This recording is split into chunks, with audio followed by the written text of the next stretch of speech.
The night sky over Tenochtitlan blazed with an eerie light. Moctezuma, the Aztec emperor, stood atop the great temple, his eyes fixed on the comet that streaked across the heavens. Whispers of doom echoed through the city's canals and markets. Priests muttered of ancient prophecies, of pale gods returning from across the sea. Strange omens multiplied. A temple spontaneously combusted. Fishermen caught a bird with a mirror on its head, reflecting visions of unknown warriors.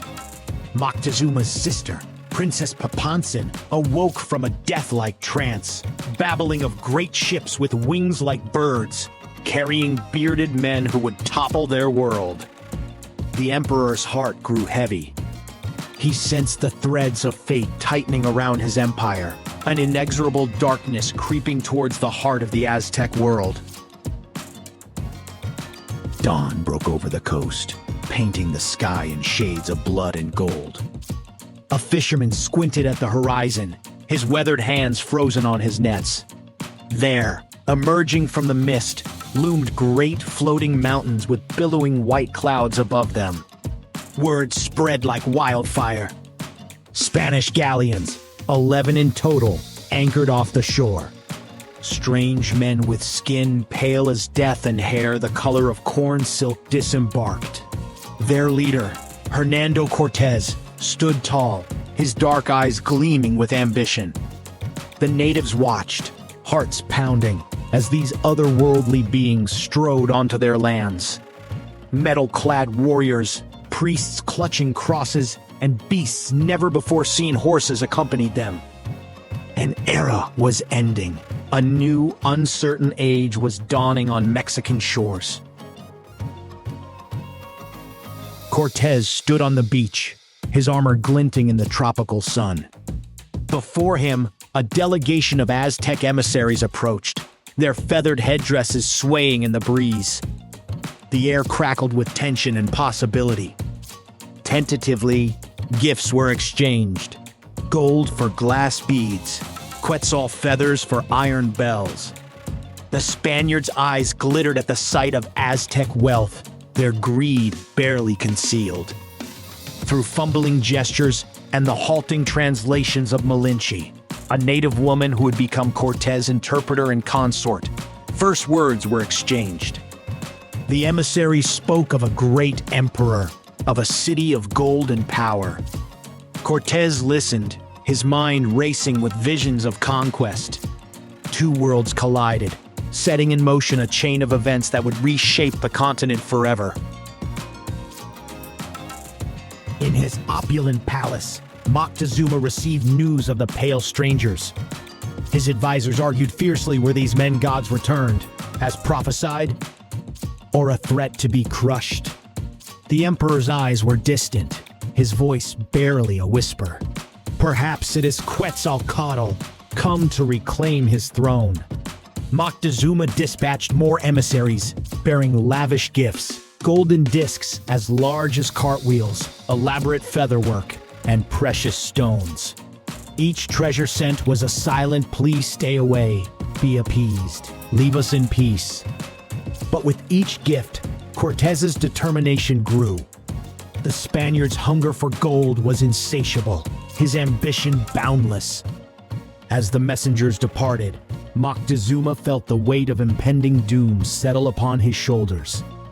The wheels of fate had begun to turn. Cortés and his men began their treacherous journey inland. The lush coastal plains gave way to towering mountains and deep valleys. Each step took them closer to the heart of the Aztec Empire. Along the way, they encountered the Tlaxcalans, bitter enemies of the Aztecs. After fierce battles that nearly decimated the Spanish forces, an uneasy alliance was forged. The enemy of my enemy is my friend. Cholula loomed ahead, a great city sacred to Quetzalcoatl. Sensing a trap, Cortés orchestrated a massacre, painting the streets red with blood. It was a brutal message to all who would stand in his way. As they marched on, Rumors of the pale, bearded men spread like wildfire. Fear and awe rippled through the land, paving the way for the confrontation to come. Tenochtitlan rose from Lake Texcoco like a mirage, a city of impossible beauty. The Spaniards gasped, scarcely believing their eyes. Gleaming pyramids, floating gardens, and bustling markets spread before them. Moctezuma, resplendent in his finery, greeted Cortés at the causeway. Their eyes met conqueror and emperor, separated by a gulf of culture and ambition. The Aztec ruler's hospitality masked his uncertainty. Led into the heart of the city, the conquistadors marveled at its splendor. Cortés's men exchanged glances, their greed barely concealed. This prize was beyond their wildest dreams. As night fell, the Spaniards were housed in the palace of Aztec. But behind the warm welcome, tensions simmered. Both sides knew this delicate peace could not last. Days passed in a haze of feasts and diplomacy, but beneath the surface, mistrust grew like a cancer. Cortés, ever calculating, saw the empire's wealth and yearned to possess it. His men grew restless, hands never far from their weapons. Moctezuma, once a god king, now felt like a prisoner in his own palace. Whispers of discontent spread among his nobles. Why did he not strike against these invaders? The Spaniards explored the great market, marveling at exotic goods. Yet their eyes always returned to the gold. In hushed tones, they planned and plotted. A spark was all it would take to ignite this powder keg. And that spark came when Cortés, in a bold move, took Moctezuma hostage. The city of dreams teetered on the brink of nightmare. The powder keg exploded. With Moctezuma captive, Cortés left to confront a new Spanish force on the coast. In his absence, his lieutenant massacred Aztec nobles during a sacred festival. Fury erupted. The city rose in rebellion, trapping the remaining Spaniards. Cortés rushed back, but it was too late. Moctezuma, trying to calm his people, was struck down by a rock from the crowd. Under cover of darkness, the conquistadors attempted to flee. Rain poured as they crept along the causeway. Suddenly, war cries split the air. Aztec warriors attacked from all sides. The night exploded into chaos. Men screamed, steel clashed, bodies splashed into the dark waters. By dawn, the lake was choked with corpses. As the Spaniards regrouped, a silent killer swept through Tenochtitlan. Smallpox, brought by the invaders, ravaged the Aztec population. Bodies piled in streets and floated in canals, the stench of death hanging over the once proud city. Cortés, emboldened by reinforcements, laid siege. Causeways were blockaded, aqueducts destroyed. Inside the city, famine took hold. Cuauhtémoc, the new emperor, rallied his people, but their strength waned daily. Fever dreams and desperate prayers filled the nights. By day, the relentless assault continued. In this crucible of suffering, the mighty Aztec Empire began to crumble. The balance of power shifted inexorably as pestilence accomplished what conquistadors alone could not. In the shadows of the conflict, the Tlaxcalans saw an opportunity.